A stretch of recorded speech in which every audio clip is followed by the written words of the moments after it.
Merci pour cette opportunité de présenter nos travaux. Donc, moi, je suis PUPH à l'hôpital Saint-Louis et j'ai repris la coordination du Centre de référence national lymphome cutané à la suite de Martine Bagot, ma prédécesseure. Et voilà, je vous remercie d'être là pour écouter cette présentation. Donc, alors, voilà mes conflits d'intérêts. Donc, je vous parlerai de ce que sont les lymphomes T cutanés qui sont notre matériel d'étude, enfin, et les patients également qu'on suit. Quels sont les déterminants du contrôle à long terme qui est notre grand objectif dans cette maladie, puisqu'en fait, on a un problème qui est commun avec celui des lymphomes T en général, qui est que les patients au stade avancé ont tendance à rechuter très vite et qu'on a du mal à contrôler la maladie à long terme. Et puis, les nouvelles stratégies qu'on essaye de mettre en place sur le plan de la recherche clinique et translationnelle pour atteindre cet objectif. Donc, les lymphomes cutanés, c'est des lymphomes rares avec une incidence qui est de 1 pour 100 000, environ 100 nouveaux cas par an en France, donc à peu près 10 fois moins fréquent que le mélanome pour avoir un ordre d'idée. Et en fait, dans la peau, on a essentiellement des lymphomes T, à la différence des ganglions, donc des lymphomes ganglionnaires qui sont surtout des lymphomes B. On a environ 75 à 80% de lymphomes T. Et le plus fréquent, c'est le mycosis fongoïde que je vais vous présenter, qui en fait se présente comme des macules et des plaques rouges au stade précoce, limitées à la peau. On a également le syndrome de Césari, qui est beaucoup plus rare, qui lui se caractérise par une érythrodermie. Plus de 80% de la surface corporelle est rouge, donc érythémateuse. Et ces patients sont précieux pour nous parce qu'ils ont une atteinte leucémique, une atteinte sanguine circulante, qui nous permet donc d'avoir accès facilement à des cellules tumorales pour des études phénotypiques et fonctionnelles. Et puis il y a d'autres lymphomes T plus rares, qui ne sont pas le sujet ici, ainsi que des lymphomes B qui représentent 20 à 25% des cas.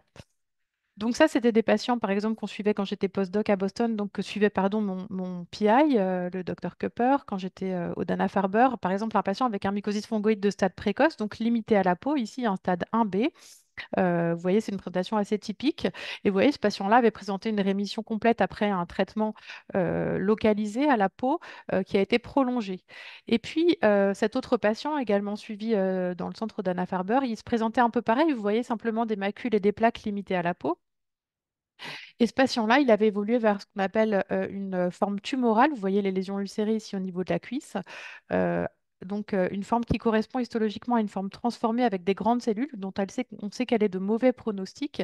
Et il avait développé, comme beaucoup de ces patients, une atteinte ganglionnaire et également viscérale au niveau pulmonaire. Et c'est toute la difficulté de cette maladie, c'est que, entre autres, parmi les difficultés rencontrées, on ne sait pas très bien identifier les patients qui vont avoir une évolution plus agressive. Ça représente une minorité des patients qui se présentent avec un mycosis fongoïde, environ 20%, qui vont présenter une forme avancée au cours de l'évolution, mais on aimerait pouvoir les identifier tôt.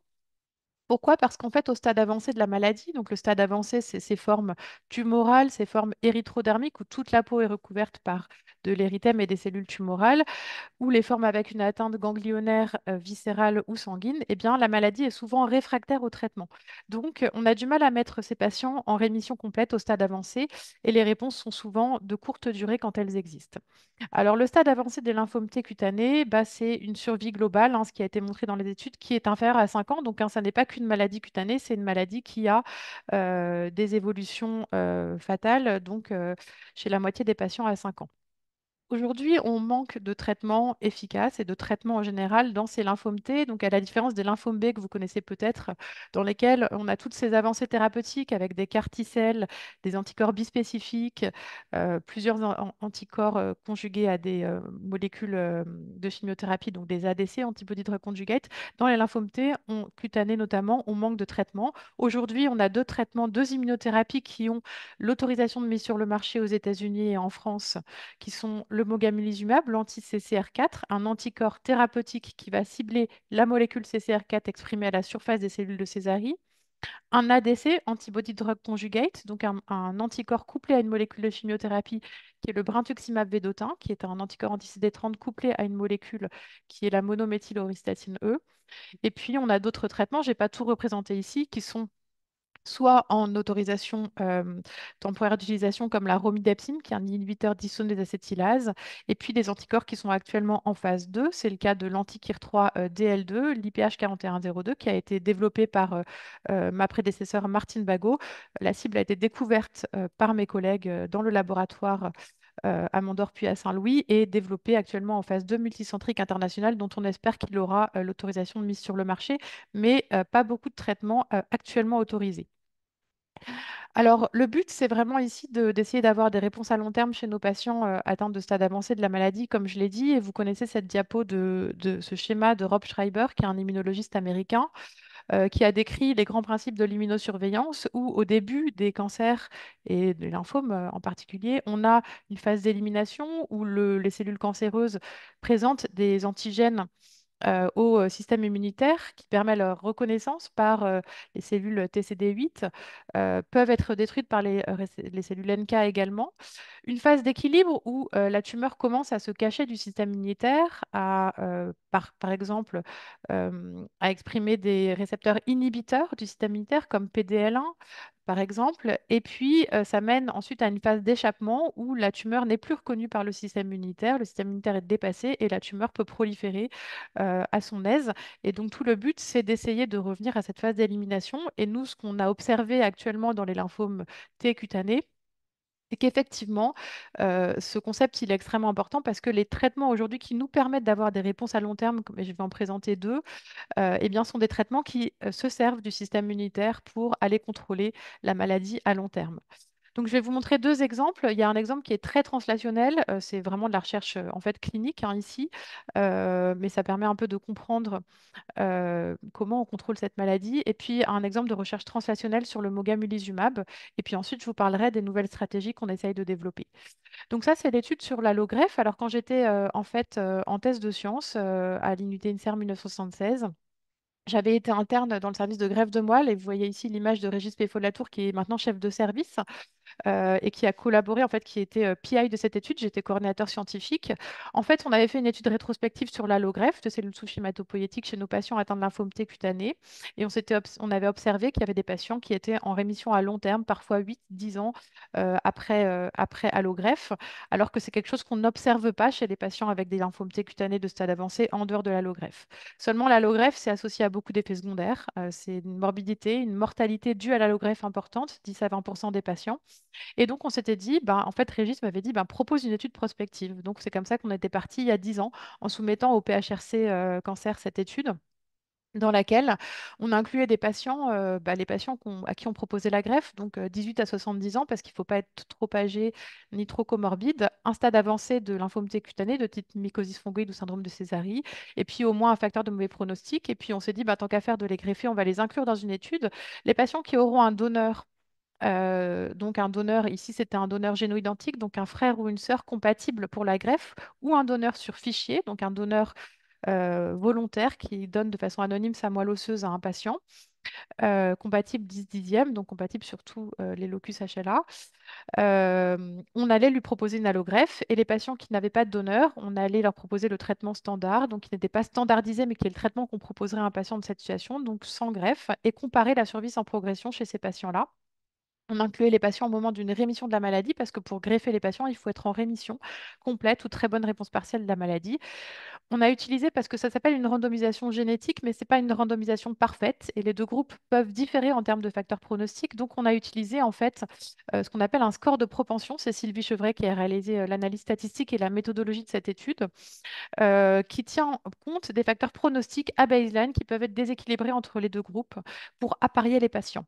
Donc voilà les patients avec un stade avancé, un facteur de mauvais pronostic. On a réussi à inclure 99 patients dans 17 centres en France sur une période de plus de 5 ans. Et donc, on les incluait dans le groupe allogreffe s'ils avaient un donneur. On a utilisé un score de propension, comme je le disais, sur les facteurs pronostiques connus et on a regardé la survie sans progression, qui était le critère principal de jugement analysé en intention de traiter.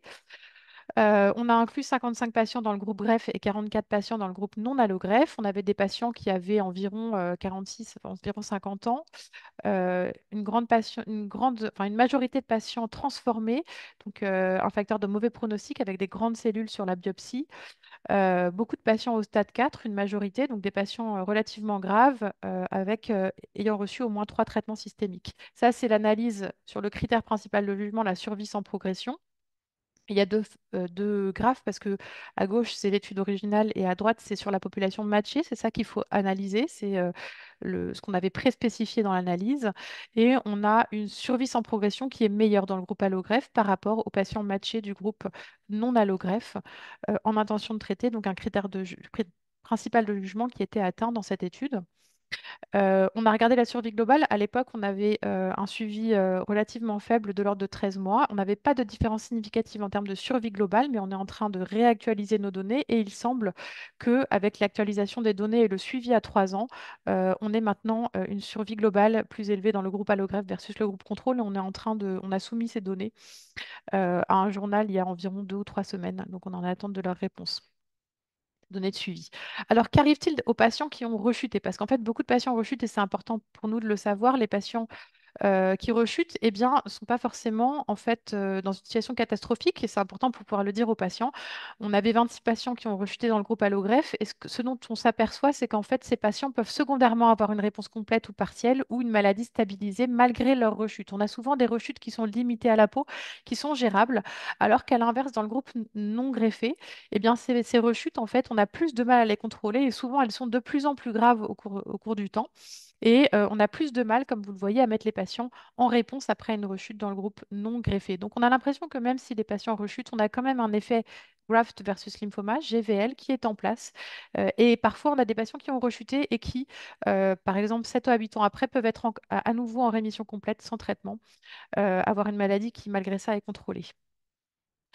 On a regardé quelque chose qui est important, qui est la qualité de vie. C'est relativement difficile à analyser. Ici, c'est le Skindex. Donc, plus le score est élevé et moins bonne est la qualité de vie. Et comparer entre les deux groupes, parce que, eh bien, on peut avoir des patients qui sont en rémission complète de leur lymphome, mais qui ont une qualité de vie très altérée à cause de la greffe, notamment de la GVH. Donc, c'est important de le savoir si on n'aggrave pas la qualité de vie des patients. Et dans cette étude, on avait une survie. Une qualité de vie pardon, qui était améliorée de façon plus significative dans le groupe allogreffe. Donc, en tout cas, on n'aggrave pas la qualité de vie des patients avec nos traitements. Donc, il y a des limitations évidemment à cette étude. C'est voilà, relativement peu de patients, des groupes hétérogènes, mais voilà, on a fait ce qu'on a fait ce qu'on pouvait faire de mieux, je pense. On ne connaît toujours pas le timing optimal, le conditionnement optimal. On est encore en train de réfléchir à ça et on a un projet de suivi qui va débuter pour essayer de répondre à ces questions. Et puis, bien sûr, on a besoin de nouveaux traitements parce qu'il y a beaucoup de patients qu'on n'a pas inclus dans cette étude parce qu'on ne pouvait pas les amener à une rémission complète, parce qu'on manque de traitements efficaces. Enfin, on a besoin de mieux sélectionner les patients plus tôt, en tout cas ceux qui vont avoir une évolution agressive, et c'est le sujet également d'un projet de recherche actuel. D'autres traitements qui peuvent nous permettre d'avoir des rémissions complètes. Et là, je pense que c'est un premier exemple du fait que pour avoir des réponses prolongées, on a besoin d'un effet du système immunitaire, et ici un système immunitaire allogénique dans le cadre de l'allogreffe. On a un autre exemple avec un autre traitement pour lequel on a pu étudier vraiment localement ce qui se passait dans la peau des patients qui présentait une réponse prolongée au traitement, qui est le mogamulizumab. Donc, l'article précédent sur l'allographie, on l'avait publié dans le Lancet l'an dernier. Cet article-là, c'est un article qu'on a publié dans Blood il y a quelques années également. Donc, nous, on avait travaillé sur le mogamulizumab, qui est un anticorps anti-CCR4, comme je le disais, qui marche par ADCC, c'est-à-dire cytotoxicité dépendante des anticorps. Donc, ça va aller se fixer au CCR4 sur la cellule tumorale, mais également sur les lymphocytes T régulateurs qui expriment dans le sang périphérique la molécule CCR4, les lymphocytes T régulateurs matures, et qui va entraîner une déplétion par des cellules effectrices qui sont des lymphocytes NK pour l'ADCC. euh, Potentiellement des macrophages pour l'effet ADCP, phagocytose dépendante des anticorps.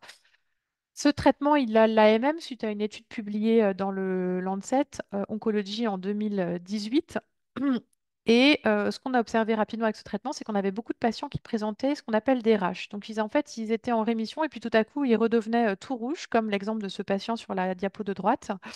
Et en fait, ce n'était pas de la maladie comme on pourrait le penser, c'était une réaction au traitement avec une infiltration, comme on va le voir, par des cellules qui ne sont pas des cellules tumorales, mais des cellules réactionnelles. Et on s'est aperçu que ces patients, ils semblaient avoir un peu une meilleure réponse au traitement et des réponses plus prolongées. Donc, on a pris cette occasion pour étudier ces patients et comprendre ce qui se passait localement dans la peau en termes de réponse immune antitumorale. C'est un travail qui a été fait notamment par Maxime Mattistella, qui est pathologiste à l'hôpital Saint-Louis et qui collabore à nos projets, et par également nos collègues de l'unité INTER 1976. On a regardé donc 44 patients traités par mogamulizumab. Ça semble pas beaucoup, mais pour cette pathologie, c'est beaucoup. 14 patients avaient présenté un rash et 30 n'avaient présenté aucun rash. On a regardé les caractéristiques des patients. Ce qu'on observe comme différent parmi les patients qui ont présenté un rash versus les patients qui n'ont pas présenté de rash, c'était essentiellement le type de maladie, c'était syndrome de Césari, donc la forme leucémique de la maladie, dont on sait qu'elle répond mieux à ce traitement-là. Ces patients présentaient plus de rash, statistiquement. Le nombre de lignes de traitement systémique antérieures, ces patients qui présentaient un rash étaient globalement plutôt moins traités que les patients qui ne présentaient pas de rash. Donc peut-être un état immunitaire un peu différent. Et puis, un délai au diagnostic un peu plus court pour les patients qui présentaient un rash. Donc, des patients globalement moins évolués. Parmi les patients qui présentaient un rash, ça c'est un exemple d'une patiente qui a été traitée. Alors, on évalue la charge tumorale sanguine dans cette maladie en cytométrie de flux. Pour nous, en routine, c'est Hélène Moins qui le fait au laboratoire d'hématologie.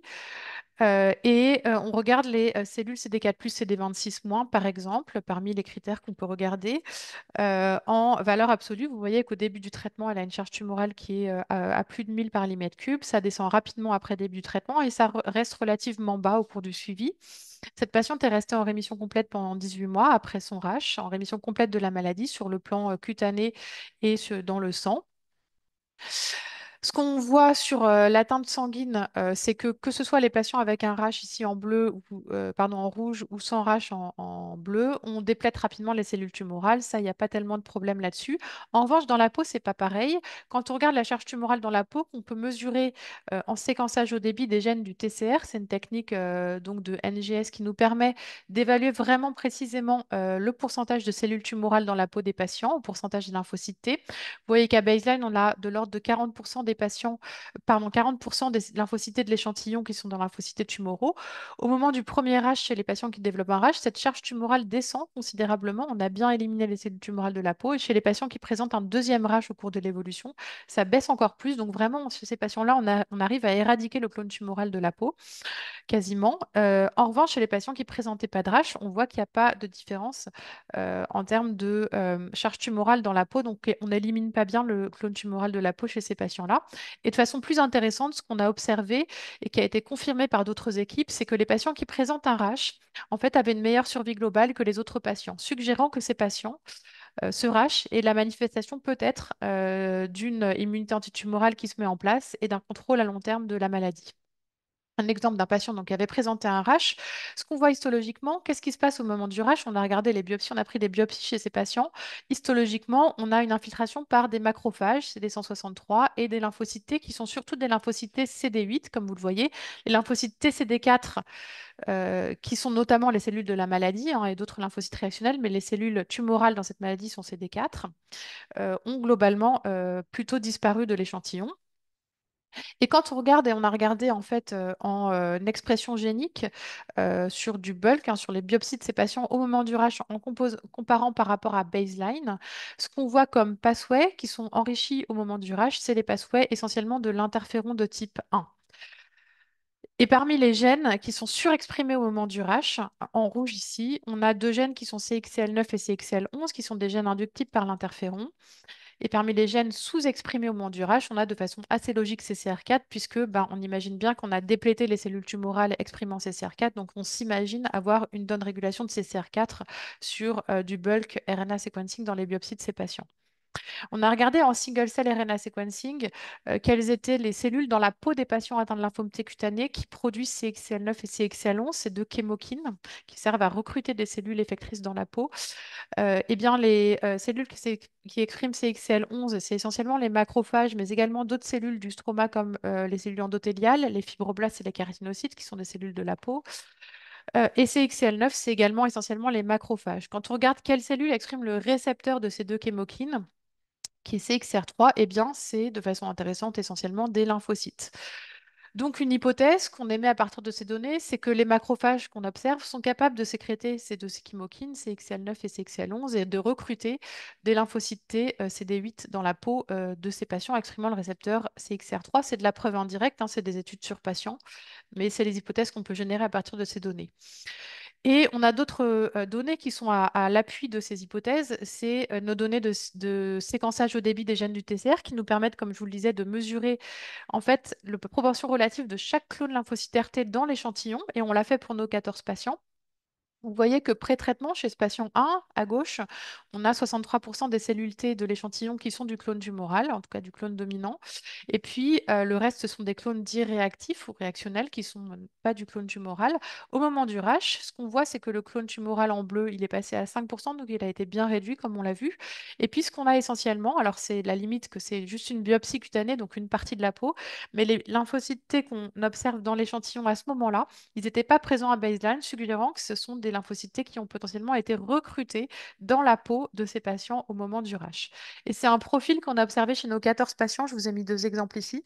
Mais vraiment, ce profil d'élimination du clone tumoral et de recrutement de nouveaux clones T dans la peau qui potentiellement pourraient participer à l'immunité antitumorale, c'est ce qu'on a observé chez nos patients. Quand on a regardé avec Hélène Moins, qui fait la cytométrie de flux chez ces patients, les différences entre les patients qui ont présenté un rash et pas de rash à baseline, qu'est-ce qui diffère chez ces patients-là en termes de cellules réactives? Ici, on ne regardait pas les cellules tumorales, mais les cellules non tumorales dans le sang de ces patients. Eh bien, ce dont s'est aperçu Hélène Moins, c'est que nos patients qui présentaient un rash et donc une élimination du clone tumoral dans la peau et des réponses prolongées, ces patients-là avaient tendance à avoir plus de cellules réactives exprimant les récepteurs PD1 et TIGIT, des récepteurs inhibiteurs, suggérant que potentiellement ces patients avaient des cellules réactives prêtes à être réactivées potentiellement et à, euh, à participer à l'immunité tumorale antitumorale. Donc voilà ce qu'on a pu observer chez ces patients et donc plus de cellules à baseline dites exhaustives qui expriment ces marqueurs d'exhaustion PD1 et TIGIT, potentiellement un recrutement de macrophages dans la peau puisque c'est ce qu'on observe chez ces patients qui présentent un rash, beaucoup de macrophages dans la peau de ces patients qui peuvent sécréter CXCL9 et CXCL11, deux chémotines capables de recruter des lymphocytes T dans la peau. Et on est en train d'étudier le récepteur CXCR3 et son implication dans le contrôle à long terme de la maladie chez nos patients sous mogamulizumab, le recrutement de lymphocytes T réactifs et un contrôle à long terme de la maladie. Voilà, donc j'approche de la fin de mon topo et on est en train d'essayer de développer de nouvelles stratégies thérapeutiques. Et parmi nos nouvelles stratégies thérapeutiques, il y a une cible qui a été identifiée par mes collègues de l'unité INSERM U976 et qu'on a brevetée, qui est CCR8. CCR8 s'est exprimé, on le sait, dans la peau des patients atteints de lymphome T cutané, notamment ceux qui ont un mauvais pronostic, c'est ce qu'on a pu observer. Et CCL18, dont on pensait qu'il était l'un des ligands, mais on est en train de revenir sur cette hypothèse, est également exprimé dans la peau de ces patients-là avec un mauvais pronostic. Alors CCR8, c'est intéressant parce que c'est un récepteur qui est exprimé par les lymphocytes T régulateurs infiltrant les tumeurs et actuellement, il y a une dizaine d'anti-CCR8 qui sont développés en essai clinique pour les plus avancés de phase 1 ou 2 dans les tumeurs solides parce que ça pourrait, un anticorps anti-CCR8 déplétant, dépléter les lymphocytes T régulateurs infiltrant les tumeurs et donc réactiver l'immunité antitumorale. Ce qui est intéressant, c'est qu'en fait, on s'est aperçu ces travaux ont été faits par Jérôme Justinani avec également Anne-Marie Cardine à l'unité INSERM 1976 que CCR8 s'était surexprimé par les cellules de Césari. Donc, aller cibler CCR8 dans les lymphomes T cutanés, ça permet non seulement de dépléter les lymphocytes T régulateurs infiltrant les tumeurs, si c'est également le cas dans ces maladies-là, mais de dépléter directement les cellules tumorales. Donc, un double effet. C'est pas seulement exprimé par le lymphome T cutané, mais comme beaucoup de cibles de nos lymphomes T cutanés, c'est exprimé par d'autres lymphomes T, notamment ici des lignées de lymphome NKT, hépatosplénique gamma delta. U78, c'est des césaries. Donc, on a un intérêt à développer des médicaments dans les lymphomes T cutanés parce que souvent, ça peut bénéficier à d'autres patients atteints de lymphome T parce que les cibles sont souvent communes. Et ces maladies partagent également le mauvais pronostic généralement des lymphomes T cutanés. Les ligands, on l'a vu en single cell RNA-seq, sont exprimés notamment CCL8 dans la peau des patients atteints de lymphome T cutané. Et non seulement CCR8 est exprimé, mais quand on va stimuler des cellules de patients avec les ligands potentiels CCL1 et CCL18 ici, on a bien une activation de phospho-ERK. Donc, cette voie pourrait contribuer à la survie et ou à la prolifération des cellules tumorales dans ces lymphomes T cutanés, d'où les raisons de la cibler. Alors, quand on a publié ce papier dans Blood Advance il y a 2 ans, eh bien, quelques jours après la publication, j'avais été contactée par à l'époque le directeur scientifique de ce laboratoire Domaine Therapeutics qui nous a dit bah, on développe des anti-CCR8. Est-ce que vous souhaiteriez collaborer sur un travail dans les lymphomes T cutanés? Donc, bien sûr, on s'est engagé sur ce projet. On s'est aperçu depuis que leur anti-CCR8, donc ils avaient des données d'efficacité sur des lignées de cellules CTCL. Et on est actuellement en collaboration avec eux pour développer leur anti-CCR8 dans les lymphomes T cutanés. Donc en conclusion, bah, ce que je vous ai montré dans ces lymphomes T, c'est que l'allogreffe permet d'améliorer la survie sans progression et la qualité de vie. Et maintenant, on le sait, probablement la survie des patients atteints de lymphome T cutané avancé. On a besoin d'identifier ces patients avec une évolution agressive plus tôt et mieux. Et c'est le sujet du RHU Sprint dont a parlé Michel Vidal. Les Work Package 1-2 visent justement à évaluer grâce à l'intelligence artificielle ces patients-là qui vont avoir une évolution agressive. On a besoin de traiter mieux les patients après une rechute post-allogreffe et c'est le sujet d'un PHRCK qui a été accepté cette année, une étude qui va commencer, qui s'appelle BICALM, qui est une étude nationale qu'on coordonne, qui vise à randomiser brintuximab versus placebo après allogreffe pour limiter les rechutes, on l'espère, après greffe.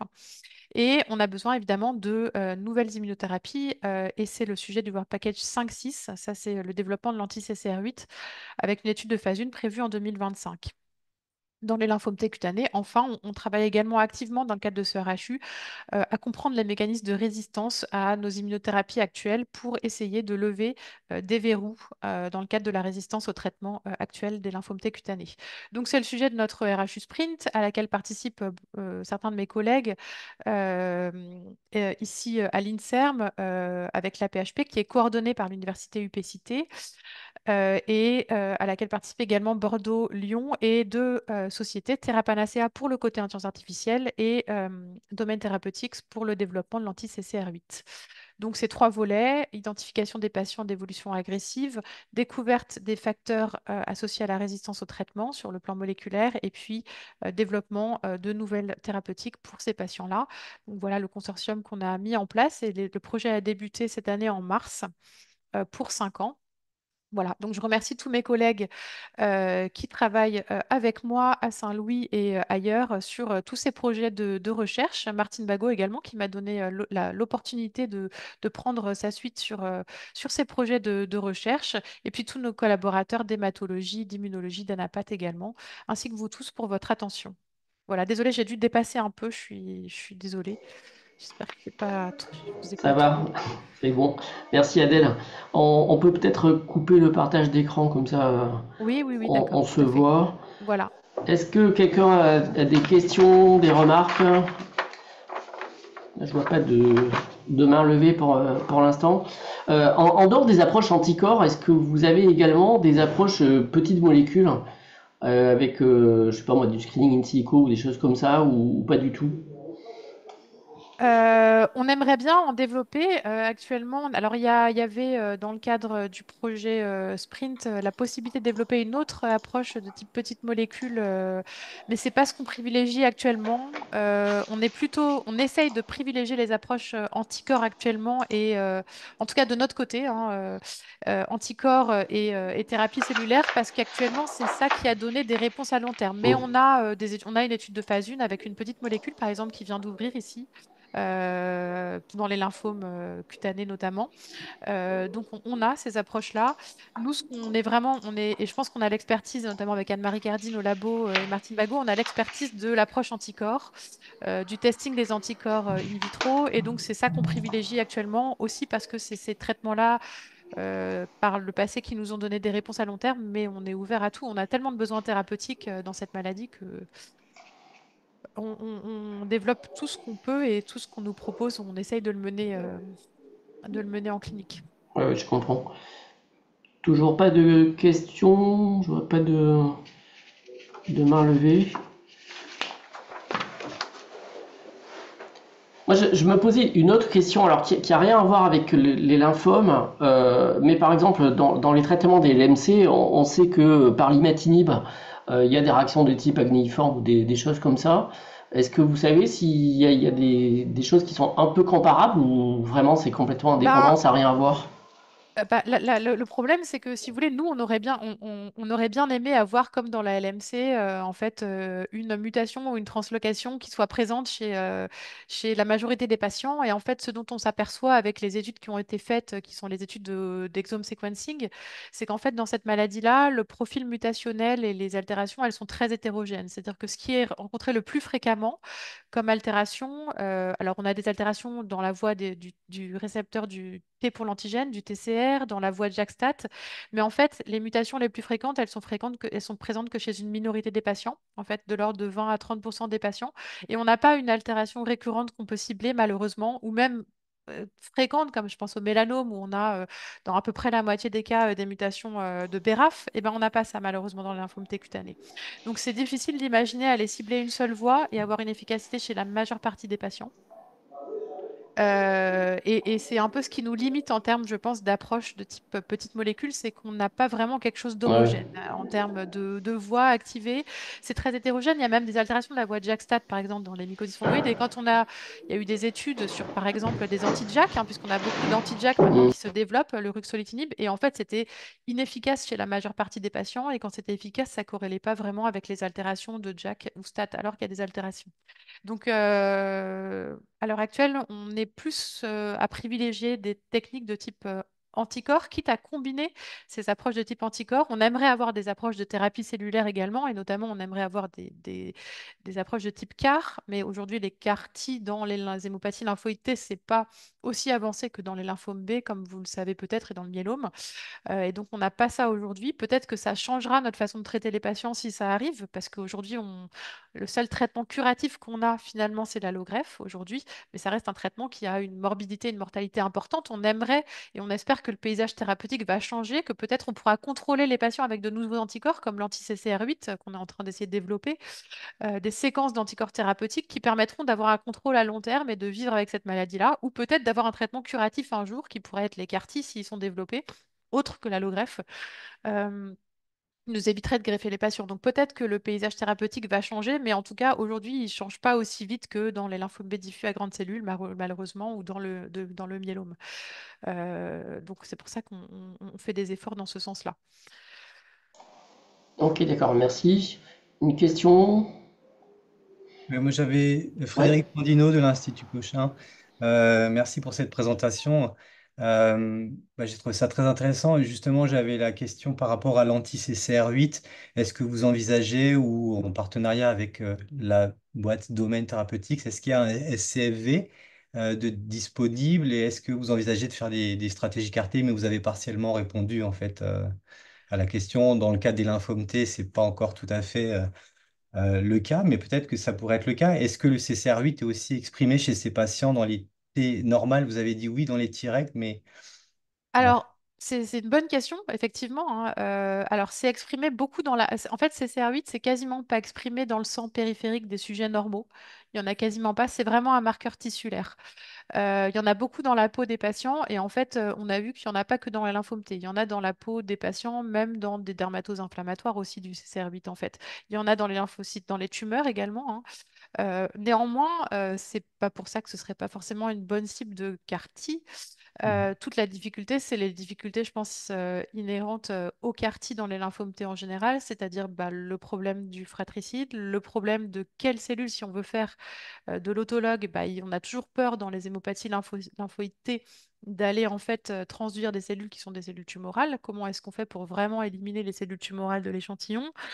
Si on fait de l'allogénique, c'est le problème de la persistance à long terme. Je sais qu'il y avait des résultats qui avaient été communiqués à un congrès il y a quelques années sur des quartiers anti-CD70 et j'ai pas vu les résultats à long terme, donc je ne crois pas qu'aujourd'hui ce soit en tout cas ouais, on va toujours up avoir and running. C'est en route certainement aux États-Unis avec plus d'avance aux États-Unis certainement que chez nous, mais c'est pas encore sur le marché, on n'y est pas encore. Et après, si on veut les développer nous-mêmes, bah, je pense que enfin, Jean-Christophe Bourry et mes collègues ont plus l'expérience de ça que moi, mais il y a toute une difficulté en fait qui est liée au coût en fait au coût de développement de ces thérapies-là. Il faut trouver des financeurs qui aient envie de le faire. C'est pas toujours évident en pratique, mais bien sûr qu'on aimerait pouvoir le faire et avancer dans cette direction. bien. Merci.